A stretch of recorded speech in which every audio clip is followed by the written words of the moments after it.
Coucou les amis, comme on vous le disait dans la précédente vidéo, nous avons décidé de partir vivre en Thaïlande, et plus particulièrement à Bangkok. Entre le moment où nous avons pensé vivre à l'étranger et le moment où nous avons pris nos billets, il s'est réellement écoulé 2-3 mois, je dirais.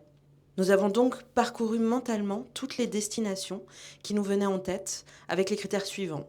On voulait un pays chaud, parce que ça permet de prendre moins de bagages. On voulait une culture assez différente pour pouvoir complètement s'immerger. On voulait aimer la cuisine, évidemment. On était curieux, peut-être apprendre une nouvelle langue. On avait besoin d'un pays où c'était facile de se connecter à Internet et aussi, si possible, des prix plutôt abordables. Et en fait, très vite, c'est Bangkok qui est apparu comme une évidence. En Thaïlande, Bangkok est appelée Krung Thep, ce qui veut dire la cité des anges. Elle est la capitale de la Thaïlande depuis le XVIIIe siècle et a connu un important boom économique dans les années 80, faisant d'elle une ville-monde à la pointe de l'industrie et de la culture populaire. Elle est traversée par le fleuve Chao Phraya et se situe près du golfe de Thaïlande, dans une région plutôt marécageuse. Cela lui a permis de se façonner sur un réseau de canaux fluviaux qui servent encore aujourd'hui au transport et au commerce. Bangkok compte aujourd'hui 10 millions d'habitants sur 1500 km², ce qui fait d'elle une des plus grandes villes au monde. Mais elle a une particularité unique, et même notée au livre Guinness des records. Le nom de lieu le plus long du monde. Là, je vous ai mis son nom entier en taille. Et je vais humblement tenter de vous le traduire. Ci-dessous. Bon, en fait, ça vient de Wikipédia. Donc vous l'aurez compris, le nom de la ville de Bangkok n'est pas le même pour tout le monde. D'ailleurs, les origines du nom Bangkok sont très incertaines. Et selon les sources, elles peuvent venir de différents termes, ayant pour référence le fait que la ville soit sur les flots, ou une référence à une plante locale. Le nom Krung Thep Maya Nakhon, lui, est attaché à la royauté et à l'histoire du pays. Et donc tristement, cela met cette ville dans la longue liste des villes dont le nom officiel, local, n'est pas celui utilisé par les Français qui l'ont modifié à travers le temps, comme Pékin, Bombay ou la Birmanie. Là, il y a un petit chat.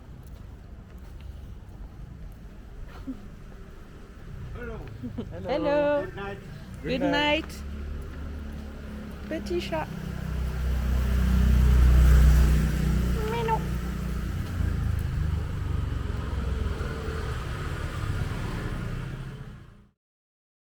Bangkok et plus particulièrement la Thaïlande sont vues comme des destinations plutôt très touristiques, notamment dû au fait que les billets d'avion de l'Europe ne sont pas très chers, ou en tout cas avant le Covid n'étaient pas très chers, et que la vie sur place est vraiment pas chère. Et c'est vrai qu'il y a un cliché sur la Thaïlande avec lequel on a grandi.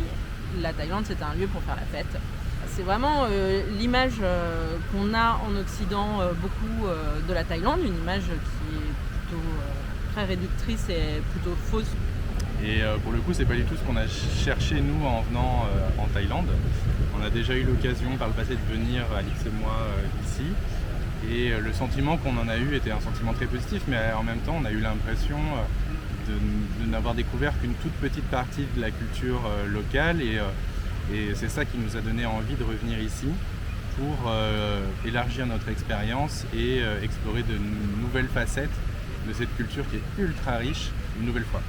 Oui, la culture très riche, on la voit vraiment beaucoup, particulièrement à Bangkok, à travers la cuisine, enfin, là-dessus assez clairement, mais également les lieux culturels. Et la Thaïlande foisonne de lieux culturels à aller visiter. Et on est baigné là-dedans. Et il y a aussi, qu'on remarquait, t'en parlais l'autre jour, une grande mixité sociale. Une grande mixité sociale déjà au niveau de la population thaïlandaise, c'est-à-dire se côtoient des gens plutôt très aisés et des gens très modestes. Dans un même quartier, on peut trouver des habitations ultra modernes, des centres commerciaux ultra modernes. Et juste à côté, dans une petite rue, des logements plutôt très modestes, voire très anciens. Et ce qu'on voit aussi, c'est que c'est une ville qui est très cosmopolite. Il y a énormément d'étrangers, d'Asie du Sud-Est, mais aussi d'Occident. Et du coup, tout ça mélangé crée une diversité culturelle aussi assez intéressantes à observer, je trouve. Et aussi, moi, ce qui m'a énormément séduit, c'est qu'il y a deux mondes qui se côtoient ici.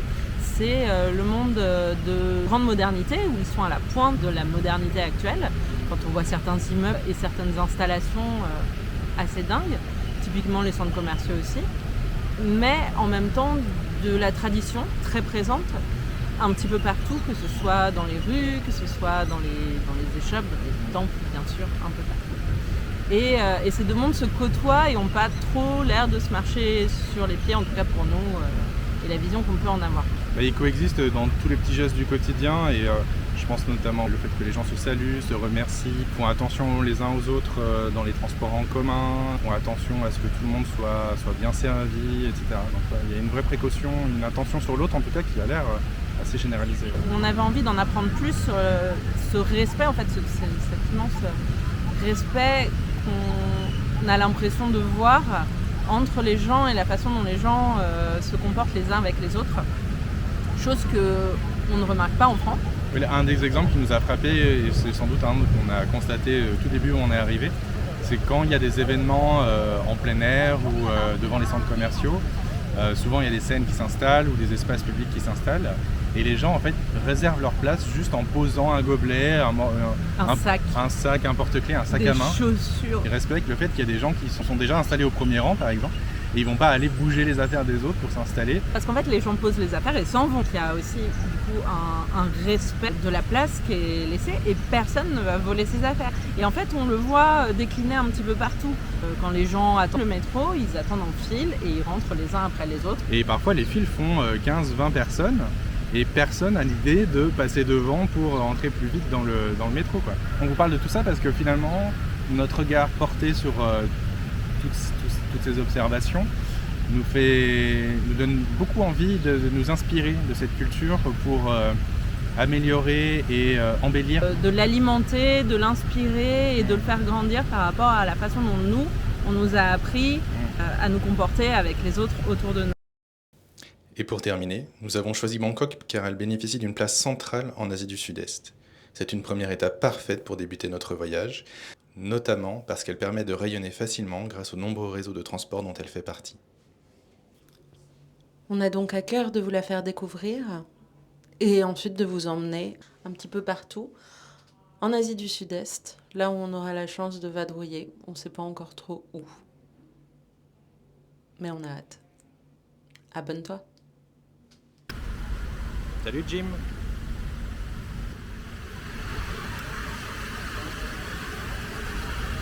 C'est les deux filles de une vidéo.